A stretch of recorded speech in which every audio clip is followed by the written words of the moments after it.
ಇವ್ರು ಯಾರೋ ಪುಣ್ಯಾತ್ಮರು ಪ್ರತಿದಿನ ಆರ್ ನಗರದಲ್ಲಿ 300-400 ಜನಕ್ಕೆ ಫ್ರೀಯಾಗೆ ಊಟನ ಕೊಡ್ತವ್ರೆ. ಅದು ಕೂಡ ಪಲ್ಯ, ಅನ್ನ, ಸಾಂಬಾರ್, ಮಜ್ಜಿಗೆ ಇಷ್ಟು ಕೂಡ ಎಷ್ಟು ಬೇಕಾದ್ರೂ ಹಾಕ್ಸ್ಕೊಂಡ್ ತಿನ್ಬಹುದು, ಬಡಿಸ್ತಾನೆ ಇರ್ತಾರೆ. ಇವ್ರು ಯಾರು ಕೊಡ್ತಾವ್ರ ನನ್ಗಂತೂ ಗೊತ್ತಿಲ್ಲ. ಇವ್ರಿಗಂತೂ ನನ್ ಕಡೆಯಿಂದ ಒಂದು ಸೆಲ್ಯೂಟ್.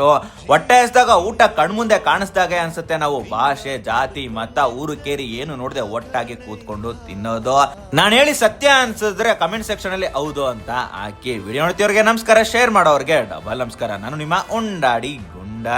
ಈ ಫ್ರೀ ಊಟ ಶುರು ಆಗೋದು ಪ್ರತಿದಿನ 1 ಗಂಟೆಗೆ. ಇಲ್ಲಿ ಏಜ್ ಗೀಜ್ ಅಂತ ಇಲ್ಲ, ಚಿಕ್ಕೋರಿಂದ ಹಿಡಿದು ದೊಡ್ಡೋರ್ವರ್ಗುನು ಬರ್ತಾರೆ. ಆಟೋ ಡ್ರೈವರ್ಸ್, ದಿನ ಕೂಲಿ ಕಾರ್ಮಿಕರು, ಊರಿಂದ ಊರ್ ಬಿಟ್ಟು ಹಾಸ್ಟೆಲ್ ಇರೋ ಹುಡುಗರು, ಒಟ್ನಲ್ಲಿ ಎಲ್ಲಾರು ಕೂಡ ಬಂದು ಇಲ್ಲಿ ಊಟನ ಮಾಡ್ತಾರೆ. ಅದು ಕೂಡ 300-400 ಜನಕ್ಕೆ ದಿನ ಫಿಕ್ಸ್ ಅಂತ ಇದ್ದೇ ಇರುತ್ತೆ.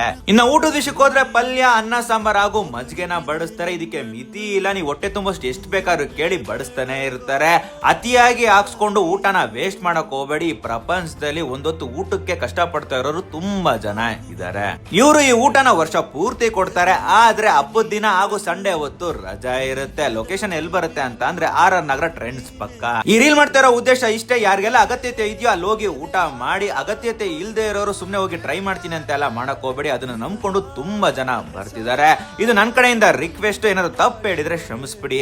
ಇದೇ ತರ ಹೆಚ್ಚಿನ ಕಂಟೆಂಟ್ಗಳಿಗೆ ನಾನು ಫಾಲೋ ಮಾಡಿ. ಮುಂದಿನ ಸಿಗೋಣ. Tata, bye bye. YouTube channel ಕೂಡ ಸಬ್ಸ್ಕ್ರೈಬ್ ಮಾಡಿ.